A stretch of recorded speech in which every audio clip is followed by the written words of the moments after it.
পানীয় জল নিয়ে সংকটে দফায় দফায় বিক্ষোভের পর এবার ঘটনাস্থলেই রাজ্যের মন্ত্রী কথা বললেন এলাকাবাসীর সঙ্গে, করলেন কাজ পরিদর্শন। পানীয় জল সংকট নিয়ে বিক্ষোভের মুখেই এবার সরেজমিনে মন্ত্রী দেখতে এলেন, এলাকায় এসে কথা বললেন বিক্ষুব্ধদের সঙ্গে, দ্রুত সমস্যার সমাধানের আশ্বাস দিলেন, সাথে পাইপলাইনের কাজ পরিদর্শন করলেন।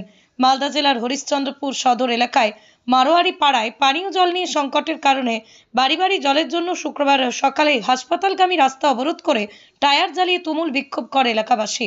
সন্ধ্যাবেলায় পিএইচই থেকে ভ্রাম্যমাণ জলের ট্যাঙ্ক পাঠালে সেই গাড়িও ঘুরিয়ে দেয় এলাকাবাসী। আবার এদিন সকালেই বাড়ি বাড়ি পাইপলাইন সংযোগের কাজ শুরু হলে নিম্নমানের পাইপ দিয়ে কাজের অভিযোগে ফের বিক্ষোভ হয়। স্থানীয় বিধায়ক তথা রাজ্যের প্রতিমন্ত্রী তাজমুল হোসেন প্রতিশ্রুতি দিয়েছিলেন যে এদিন সঠিকভাবে দ্রুত কাজ হবে, তাই এদিন সকালেই বিক্ষোভের পর দুপুর এলাকায় আসেন তিনি, এলাকার মানুষের সঙ্গে কথা বলেন, কাজ পরিদর্শন করেন। এলাকার মানুষ আশ্বস্ত হন তার উপস্থিতিতে। গোটা পাইপটা ফুটো করে দিয়েছে, জল থামছে না, যেদিনে জল থাকে সেদিন উপরে জল উঠছে। হ্যাঁ, জল দিলে হবে আমাদের, যাবে কি জল? বাড়ি বাড়ি জল যাবে, যাবে না বাড়ি বাড়ি জল? গোটা পাইপটা জল নষ্ট হয়ে যাচ্ছে। না, ওই পাইপ দিয়ে জল কানেকশন করছে, মানে পুরনো পাইপ দিয়ে নতুন পাইপ বসানো হচ্ছে না? না, হচ্ছে না। হ্যাঁ, হচ্ছে তো বাড়ি বাড়ি, এমনি তো ভালো কাজ করছে, ভালো কাজ করছে না। চাইছেনটা কি তাহলে আপনারা? আমরা চাই যে ভালো পাইপ বসাক, ভালো যেন বাড়ি বাড়ি যেন টেপ যেন বসে দেন, বাস। খারাপ না, ভালো পাইপ বসাক, কারণ গোটা পাইপটা ফুটা হয়ে গেছে, গোটা পাইপ ফুটা আছে, রাস্তা করার সময় গোটা পাইপ ফুটা হয়ে গেছে, গোটা পাইপ ফুটা আছে।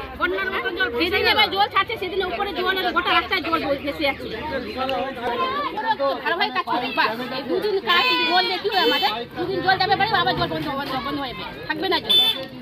আমার সমাধান এখানে। এই পাইপটা ভালো না, ভালো পাইপ দিবে তারপরে কাজ হবে। মানে কি এই পাইপ নিয়ে বারবার ফেটে যাচ্ছে, এটা দিয়ে 3বার 4বার ফেটে গেছে পাইপটা। এই পাইপে চলবে না, ভালো পাইপ যদি দেয় তবে বাড়ি বাড়ি জলটা ঢুকবে, আর না যদি দেয় তো তাহলে ফেটে যাচ্ছে, সমস্যা থেকে যাবে। ভালো পাইপ সমস্যা হবে, তাহলে আমার কথা বক্তব্য হচ্ছে যে ভালো পাইপ দিলে জলটা যাবে। আর তার ভিতর হচ্ছে যে বারবার গাড়ি যাচ্ছে, বারবার ভিসিপি দিয়ে কাজ করছে, পাইপ ফেটে যাচ্ছে বারবার। এটা দিয়ে 4বার 5বার পাইপ ফাটানো হয়ে গেছে, তারপরে আবার ওই কাজ হচ্ছে, আবার তো পাইপটা ফাটবে, আবার রাস্তার কাজ হবে, আবার পাইপ ফেটে যাবে। তো এর সমাধান করতে হবে। আমার নাম পুষ্পবলা। শুনেন, তৃণমূলের যুগে কোনো কিছু স্বচ্ছতাভাবে কাজ হবে না, এটা একদম ধ্রুব সত্য হয়ে গেছে।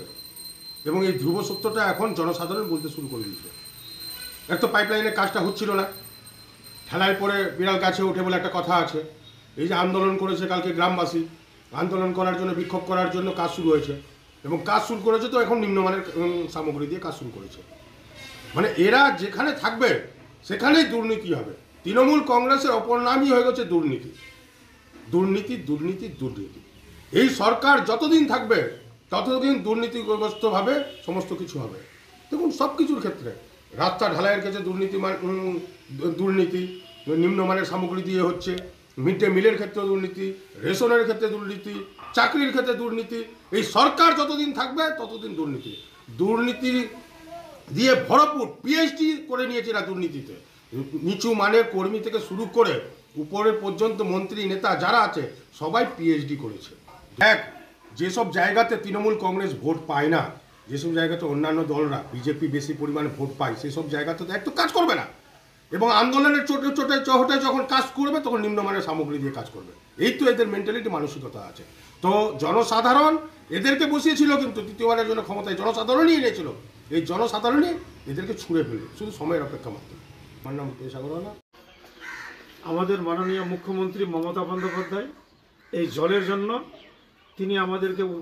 তিনি নির্দেশ দিয়েছেন, এবং পিএইচই ডিপার্টমেন্ট, পাবলিক হেলথ যে ইঞ্জিনিয়ারিং যেটা যে আছে, তার জন্য আমাদের বিধানসভায় আমাদের দিদি প্রত্যেক জায়গায় জল দেওয়ার জন্য ব্যবস্থাপনা করেছে। এখন কোথাও যদি একটু লিক টিক থাকে, সেই লিক টিক সরানোর জন্য হয়তো কোনো অসুবিধা থাকতে পারে। আমি কালকে যে ঘটনাটা ঘটেছিল, আমি সঙ্গে সঙ্গে বলেছিলাম, অফিসারকেও বলেছিলাম এবং আপনাদেরকেও বলেছিলাম যে জলের কোনো অভাব হবে না। আমাদের সরকার জল দেওয়ার জন্য, জল বাড়ি বাড়ি পৌঁছে দেওয়ার জন্য তারা প্রতিজ্ঞাবদ্ধ। সেভাবে আজকে দেখতে পাচ্ছেন যে আমাদের ইঞ্জিনিয়াররা, আমাদের যাদের ডিপার্টমেন্টের সমস্ত অফিসাররা প্রত্যেকটা বাড়ি বাড়ি জল পৌঁছে দেওয়ার জন্য তারা প্রত্যেকটা জায়গায় যাচ্ছেন। এবং কালকে যে জায়গায় অসুবিধা ছিল, আমি কালকেও বলেছিলাম যে জল খুব শীঘ্রই পাবে। আজকে কাজ আরম্ভ হয়ে গেছে, অতএব কেউ ঘাবড়াবার কোনো কথা নাই। আমাদের 2026-এর মধ্যে আমাদের মাননীয় মুখ্যমন্ত্রী মমতা বন্দ্যোপাধ্যায় যেটা বলেছেন তিনি বাস্তবায়িত করবেন। আপনারই বিধানসভার এলাকার মানুষ যারা বিক্ষোভকারী ছিলেন তারা অভিযোগ করছেন যে নিম্নমানের পাইপ ব্যবহার করা হচ্ছে আর পুরনো পাইপ দিয়ে কাজ চালাচ্ছে, কি বলবেন? যে পাইপে কাজ চলছে, কি খারাপ পাইপ কি ভালো পাইপ সেটা না, আধিকারিকদের যেটা দায়িত্ব সেই দায়িত্ব হিসাবে তারা কাজ করছেন। কারণ পুরনো পাইপ দিয়ে কোনোদিন কাজ হয় না, মানুষ ওটা বলে পুরনো পাইপ দিয়ে কোনোদিন কোনো কাজ হয় না। টেন্ডারে যে কোনো টেন্ডার হলে পরে নতুন পাইপেরই টেন্ডার হয়, নতুন জিনিসেরই টেন্ডার হয়, পুরনো জিনিসের টেন্ডার হয় না। আমাদের ইঞ্জিনিয়াররা সবসময় সজাগ আছে। আচ্ছা, বলছি যে বিজেপি গতকাল বলেছিল যে তৃণমূলকে ভোট দেয় না, এই কারণে জল থেকে বঞ্চিত রাখছে তৃণমূল, কি বলবেন? শুনুন, আমি জানি না। পার্টি পলিটিক্স হলে পরে এই জলে কোনো পার্টি পলিটিক্স নাই। আপনারা লক্ষ্য করেছেন, আমরা এই গত লোকসভা নির্বাচনে সেখানে হয়তো বিজেপির হয়তো ভোটটা বেশি ছিল, তা সত্ত্বেও আমাদের সরকার কোনো ভেদাভেদ নাই, প্রত্যেকটা পরিবার জল পাবে। সে যে কোনো পার্টি করুক না কেন, প্রত্যেকটা পরিবার জল দিবে, এটা আমাদের সরকারের প্রতিজ্ঞা।